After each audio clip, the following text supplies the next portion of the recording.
안녕하세요. 절세고수 정은쌤 세무사 김정은입니다. 이번 시간에는 세금 관리에 대해서 같이 살펴보도록 하겠습니다. 자, 세금 신고 관련해서 저희 거래처 원장님들이 종종 질문하시는 것들 한번 정리를 해봤습니다. 같이 하나씩 살펴보겠습니다. 첫 번째, 병의원도 아닌데 학원 사업장 현황 신고 안 해도 되는 거 아닌가요? 라고 물어보시는 분들이 계십니다.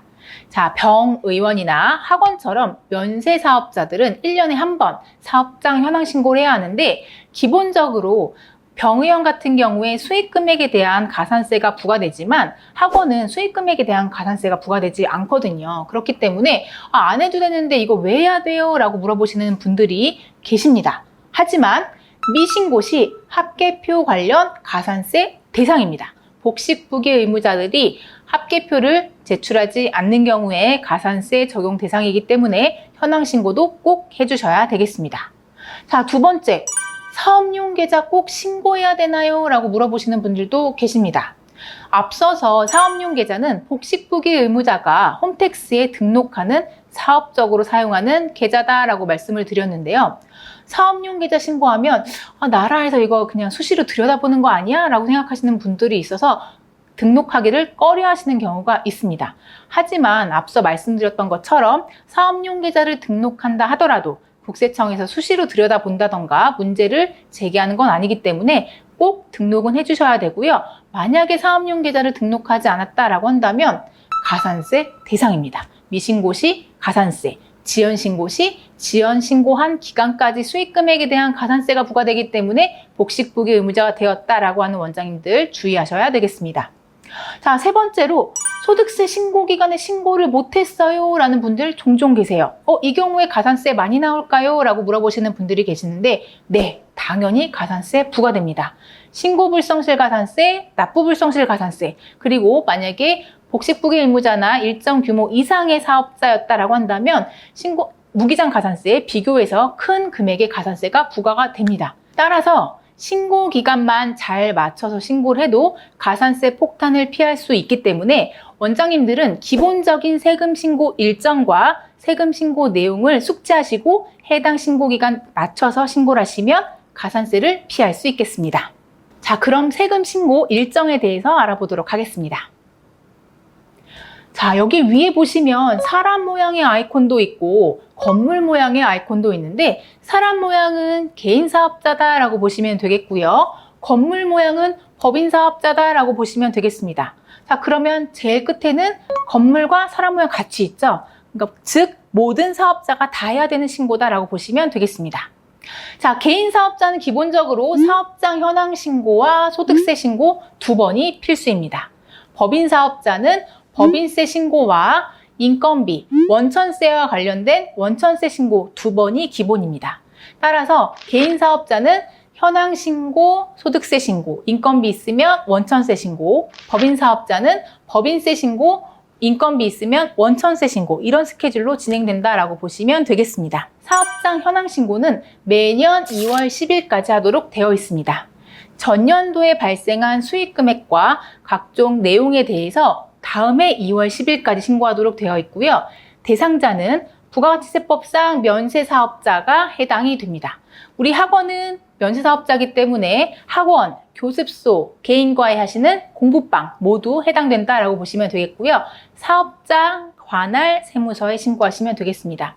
예를 들어 제가 서울에 살고 있는데 안양에서 학원을 합니다. 그러면 사업장 현황 신고는 서울이 아니라 안양, 이 사업장 소재지 관할 세무서에 신고하도록 되어 있습니다. 자, 이렇게 사업장 현황 신고를 하게 되면 해당 내용이 5월달 소득세 신고 안내문으로 나오게 됩니다. 자, 그래서 2월달 사업장 현황 신고 때 신고한 수익 금액이라든지 강사료 현황이라든지 이런 내용들이 정리가 된 상태로 5월 소득세 신고 안내문을 구성하게 되고요. 소득세는 개인이 매년 5월 31일까지 전년도 발생한 소득에 대한 신고와 납부를 진행한다라고 보시면 되겠습니다. 자, 그래서 국내 원천 소득이 있는 경우 주소지 관할 세무서에 소득세 신고를 하도록 되어 있습니다. 제가 아까 서울에서 살고 있는데 안양에서 학원을 하고 있다라고 말씀을 드렸잖아요. 이런 경우 안양에서 사업장 현황 신고를 하지만 소득세 신고는 서울에서 진행을 하게 되는 거고요. 만약에 제가 서울에서 살고 있지만 안양에도 학원이 하나 있고 일산에도 학원이 하나 있어요. 그러면 사업장 현황 신고는 안양에다 한 번, 일산에다 한 번 하는 거고요. 소득세 신고는 서울에서만 진행하는 거다. 그래서 내가 학원 소득이 있는 경우에는 소득세 신고를 5월 31일까지 주소지 관할 세무서에 하는 거고, 만약에 타 소득이 있다라고 하는 경우 합쳐서 신고하셔야 되겠습니다. 만약에 제가 학원을 운영하는데 다른 학원에 출강도 하고 있어요. 3.3% 프리랜서로 급여도 받고 있어요. 그러면 학원과 관련된 사업소득, 그 다음에 3.3% 인적용역 사업소득 합쳐서 신고하도록 되어 있다라고 보시면 되겠습니다. 자, 법인은 사업장 현황 신고하지 않습니다. 극단적으로 급여 신고가 없다라고 한다면 학원법인은 1년에 한 번 법인세 신고만 하시면 됩니다. 자, 법인세 신고는 회계기간이 종료된 다음에 3개월 내에 신고하도록 되어 있습니다. 보통 우리나라에서 1월 1일부터 12월 31일까지를 하나의 회계기간으로 보기 때문에 12월 31일이 종료된 3개월 다음에 3월 말까지 신고를 하는 거고요. 만약에 우리 법인이 좀 특이해서 7월 1일부터 다음에 6월 30일까지다 라고 한다면 6월 30일 종료부터 3개월 이내에 법인세 신고를 하시면 되겠습니다. 자, 그래서 법인은 1년에 한 번 법인세 신고를 진행하게 되고요. 사업장 관할 세무서에 신고하게 됩니다. 자, 원천세 신고는 법인 사업자도 개인 사업자도 급여를 지급한 내역이 있다라고 한다면 필수적으로 하셔야 되는 신고입니다. 4대 보험자한테 지급하는 급여와 3.3% 프리랜서 강사에게 지급하는 급여 모두 포함해서 급여를 지급한 다음 달 10일까지 신고하는 게 원천세 신고고요. 만약에 1월 달에 지급했다라고 한다면 다음 달인 2월 10일까지 원천세 신고를 하셔야 되겠습니다. 자, 그래서 지급월의 다음 달 10일까지, 지급한 달에 속하는 달에 다음 달 10일까지 신고를 하셔야 되고 납부도 하셔야 되겠습니다. 원천세 신고는 급여가 발생한 내용에 대한 신고이기 때문에 사업장 현황 신고처럼 사업장 관할 세무서에 신고하도록 되어 있습니다. 근데 원천세 신고를 홈택스에서 한 번이라도 해보신 원장님들은 아시겠지만 원천세 신고서에는 인원과 금액에 대한 내용만 나와 있습니다. 누구에게 지급했는지 나와 있지 않기 때문에 3명에게 3천만 원을 지급했다라고 한다면 그 3명이 누구인지, 그 3명이 각각 얼마씩 받았는지에 대한 내용도 신고를 해줘야 되는데요. 그게 바로 지급명세서, 간이지급명세서입니다. 예전에는 지급명세서만 1년에 한 번 제출하는 걸로 모든 의무가 끝났었는데 최근에는 간이지급명세서가 추가가 돼서 지급명세서 1년에 한 번, 간이지급명세서 매월 제출 이렇게 바뀌었습니다.